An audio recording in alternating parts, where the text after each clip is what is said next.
ஓம் நமச்சிவாயம். நோய் இல்லா ஆரோக்கியமான வாழ்வு தான் நம்ம ஒவ்வொருத்தரோட வாழ்நாள் விருப்பம். அப்படி இல்லாத நாள்பட்ட மருத்துவம், நோய்கள், அதிலும் பெண்களுக்கான உடல் பிரச்சனைகள் இப்படின்னு பல்வேறு பிணிகளுக்கும் தீர்வாகும் சீட்டு வழிபாடு அதிசயம் பற்றி தெரியுமா? ஆமாங்க, மருத்துவ சித்தர் சுமார் 800 ஆண்டுகள் பழமை வாய்ந்த எம்பெருமானோட திருத்தலத்தில் தூணில் ஜீவசமாதி ஆனதாகவும் அங்கு பிரார்த்தனை சீட்டு கட்டி நம்ம மனமுருகும் போது நல்ல உடல் ஆரோக்கியம் திரும்ப கிடைக்கும் அப்படிங்கிற ஆச்சரியம் இன்றும் நிகழ்கிறது. மேலும் பார்த்தீங்கன்னா ஸ்க்ரீனில் தெரிகிற மாதிரி இந்த மந்திரத்தை நம்ம வீட்டில் விளக்கு முன்னாடி 11 வாரம் தொடர்ந்து படித்து வர மனமுருகி வழிபட எப்பேற்பட்ட வழிகளுக்கும் நோய்களுக்கும் நிவாரணம் அப்படிங்கிறது கிடைக்கப்படுற அதிசயம் நிறைய பேர் சொல்லி கேள்விப்படுறோம்.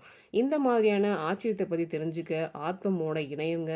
இந்த கோவில் பற்றின டீட்டெயில்ஸ் எல்லாம் தெரிஞ்சுக்க டிஸ்கிரிப்ஷனில் இந்த கோவிலோட வீடியோ பற்றின லிங்க் ஷேர் பண்ணியிருக்கோம், பார்த்து அருள்பெறுங்க. ஓம் நமச்சிவாயம்.